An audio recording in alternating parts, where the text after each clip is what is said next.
The Nikon Z6 III is probably the very best camera for its price. I'm gonna go over all the video features that you need to know and set so that way you get the best video out of your Nikon Z6 III. Check this out. What's up guys, Miriam from Camera to Freedom. If you guys use your camera to take photos and videos and make YouTube content like how I'm trying to do so that you can live a life of freedom, then hit that like and subscribe and let's go. All right guys, so Nikon Z6 III, let's talk about it, okay? So this camera is absolutely the very best. I'm a camera nerd. My business is photography, videography for weddings and events and commercials and things like that. And I love cameras. I'm always trying to get the very best camera. People ask me, what camera should I get? I'll be honest with you, getting a camera is like getting a dog. You can't just really just go out there and pick a dog, right? You walk around, you look around, and all of a sudden you fall in love. Something magical happens, and all of a sudden you're a Nikon user. All of a sudden you're a Canon user. It just kind of naturally happens. So don't really take someone's opinion about what camera to get, because bottom line, they are all great. You just get the camera that calls you, that you fall in love with. I made a video for my Nikon Z6 and my Nikon Z8, which I love. Is probably the very best camera overall. That just does everything. But the Nikon Z6 III is a baby version. Not even a baby, just a little bit of a younger brother version of the Z8. It looks like my Nikon Z6 is the camera that I'm going to use most of the time. Okay, so first off, video mode, and we're going to go over the menus when you click on the I button, and then we're going to go over some of the video menus inside that you need to turn on, that you need to understand, so that way you get the best video you possibly can. So let's go over the first one. Frame size and frame rate. Our Nikon Z6 shoots in frame rates that not a lot of cameras can do, especially at its price range. It can shoot 240 frames per second in HD. It can shoot 120 frames per second in 4K, and it can shoot 6K at 60 FPS. And the best part about this is that when I shoot weddings, for example, I always shoot in 4K 60. And a lot of the cameras, when you shoot in 4K 60, it crops in. This camera is one of the few that doesn't crop in at 4K 60. Awesome. However, this camera does crop in a little bit at 120 frames per second at 4K. It does crop into the APS mode, and when you go to 240 frames in HD, it just slightly crops in. Not a big deal. I'm not going to use that most of the time. But what I love about our Nikon is that when you do decide that you want to shoot in 120 frames, then it gives you many options: 100 frames, 200 frames in HD, 240 frames.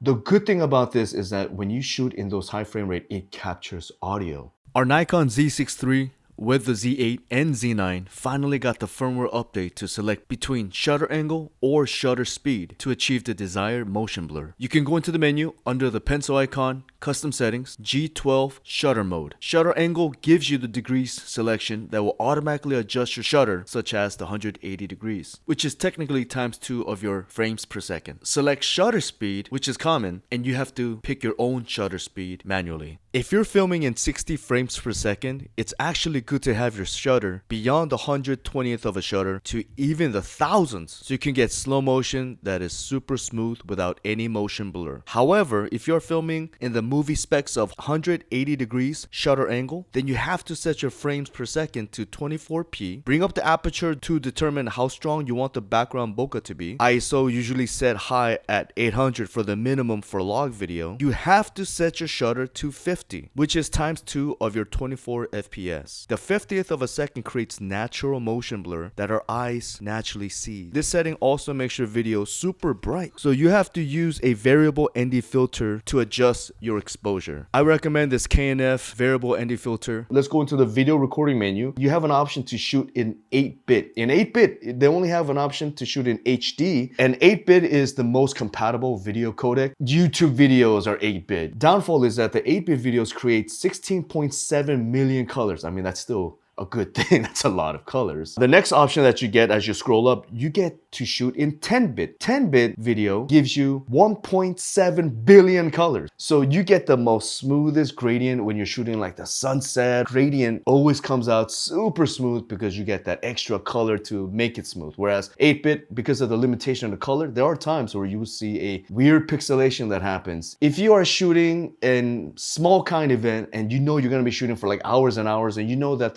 your client is going to just use it for their YouTube video, use it internally, nothing major, then stick to the HD 8-bit. Keep it safe. Maybe it's for your kids' soccer game and things like that, right? It also saves space. But definitely stick to the 10-bit if you're shooting weddings, if you got clients that's gonna be paying you a lot of money, you wanna stick to the 10-bit. And only starting at 10-bit do you get the option of shooting log, Nikon log. So you can shoot in ProRes HQ 12-bit, which then gives you 68.7 billion colors. ProRes RAW was made by Apple, so it's very compatible, and even though the file size is super massive, it runs like butter in your computer. I don't like to look at the flat log videos on the screen because it's very hard to see if you're in focus, if things are properly exposed, because it's so flat. So you want to turn on View Assist. So go into the menu, go into the custom setting menu, the pencil icon, go all the way to the bottom to the G video, and then you scroll down and turn that View Assist on. Now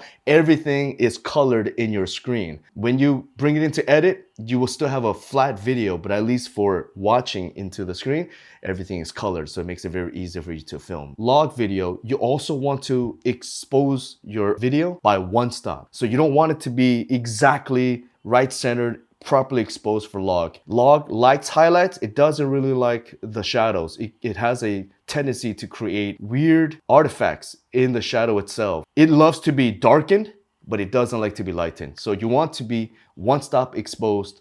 And to do this, our Nikon has the ability to turn on waveform. It's hidden. You would think like you could just turn it on and just have it on the screen, but you actually have to turn it on, and then you have to make sure it comes out on your display. Go into the custom setting menu and scroll down to G17. Select WFM waveform. Push right on the D-pad to make the size larger. Then go into the custom monitor menu at G18. Then select any one of the display menu and push right on the D-pad. Scroll down and turn on the waveform. Get out of the menu and push the display button to get to your selected display. I prefer having the waveform in the viewfinder, so go into the same menu into G19, select one of the display menu, go into it, and turn on the waveform. You could just have it only appear in your viewfinder, so that way if you want to make sure you're properly exposed and you could look in the viewfinder, looks good, and then you're good to go. While you're on this menu, I also like to turn on the grid to one of the other displays. I do a lot of social media vertical videos, but like to film horizontal in case I need the full aspect video for any of my other projects. And then crop into the social media vertical video. So go into custom settings, menu, G16, and select 3x3. Go into G18 and turn that on into the monitor. Now you have the two vertical guidelines to make sure your subject stays inside those lines for the perfect social media crop.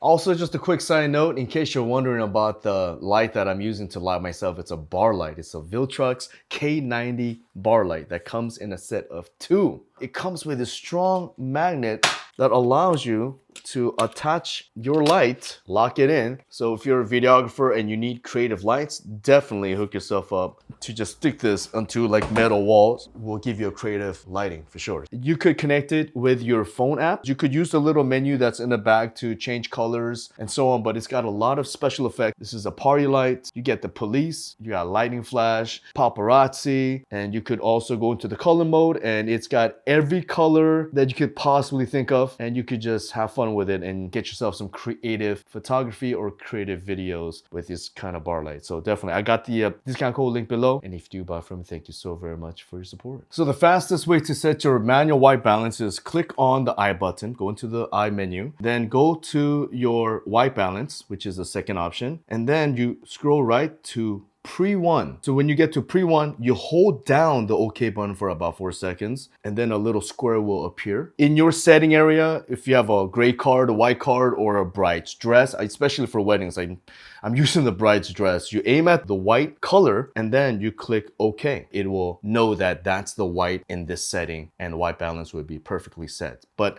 you just have to remember to get out of it if you're moving to a different location, right? So I like to keep mine at automatic for most of the time because it really does a great job in keeping things white balanced. This is one feature I love about the Nikon Z6 III.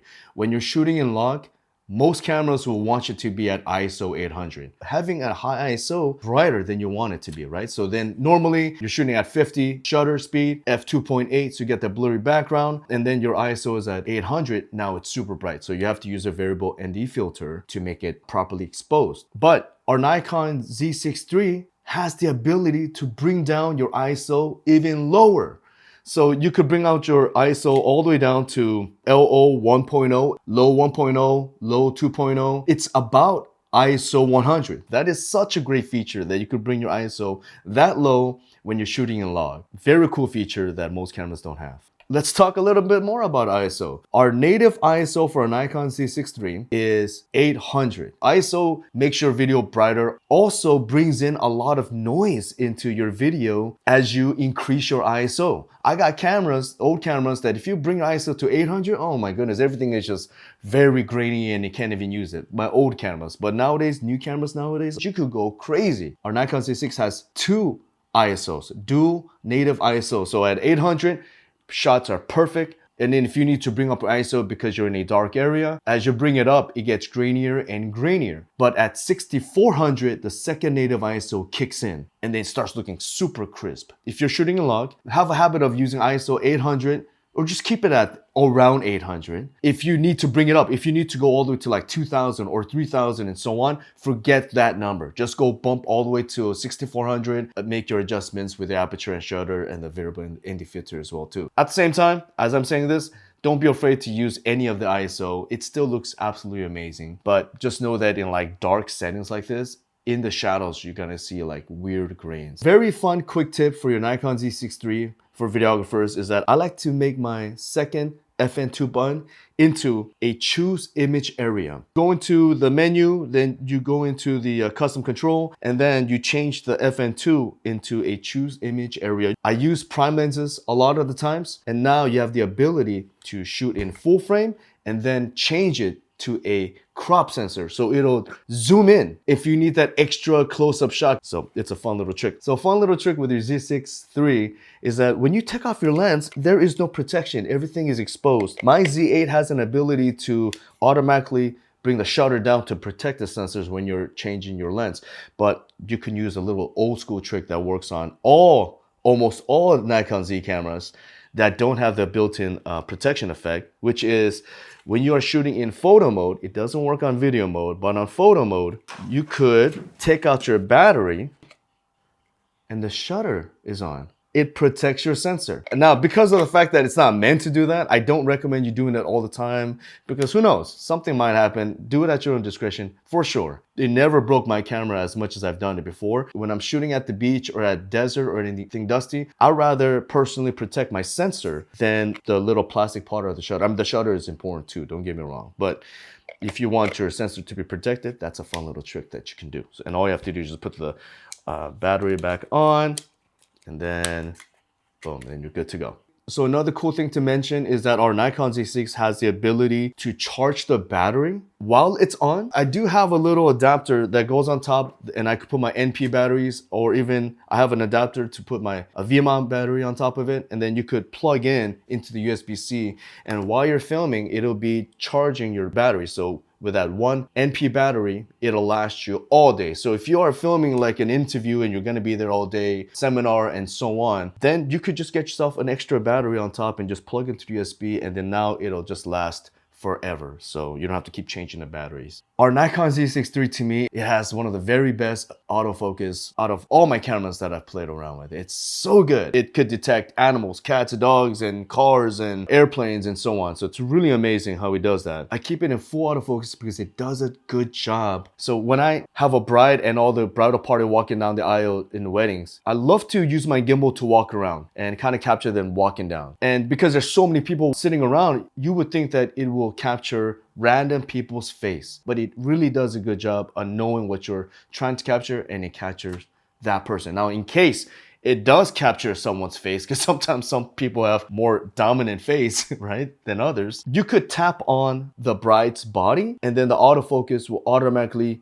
boom, go to her face. Our Nikon Z6 III, let's talk about VR. Now this VR is a whole new level. Stabilization has been getting so much better, and for what it was before, it's amazing. It has 3 VR mode. Of course, if your lens has a VR, then it will stop the stabilization from your camera VR, and it'll use the lens VR. So you turn that on and off. So ironically, you would think that a lens with a VR mode that's a little bit more expensive because of that tech is good for your Nikon, but a lens without a VR is actually better for your Nikon. I have this $2,500 lens, Nikon 24-70 f2.8, a beast. It doesn't have VR. It's meant to be used with your Z6, and the Z6 VR is absolutely amazing. So once you have a lens like this that doesn't have VR, then you use the camera VR and you turn that vibration reduction on. Next, it has electronic VR. This is a software-based VR. It's meant to be a tripod mode. You stay still, it locks in. I'm using the long lens and it just does a great job just locking it in. Even though you're hand holding it, it's super stable. If you decide in the past to move around, then it'll wobble because it's trying to like keep it in place, so it'll start wobbling the video so it looks crazy. So if you accidentally have that on and you move around and get your gimbal shots and so on, it'll mess up your shots. So you have to remember to turn it off, but not anymore. On Nikon Z6 III, the electronic VR mode is awesome. They knew the issue and they fixed it. All right, guys, I think I made this video a little too long. If you have any questions about video or photos or cameras or anything at all, definitely hit me up in the comments. Please hook me up with your email at cameratofreedom.com. I'm trying to grow my little base so that I could give all my tutorials as I'm getting older. I just want to just share everything I've learned. I started since 2002 and I love what I do and I love sharing everything that I know. So please hook me up with your email address on cameratofreedom.com. I got Amazon links below for all the gears and things like that. The camera and all the things I talked about today. So if you do buy from me, thank you so very much for your support. And yeah, I'll see you next time. Best camera, for sure.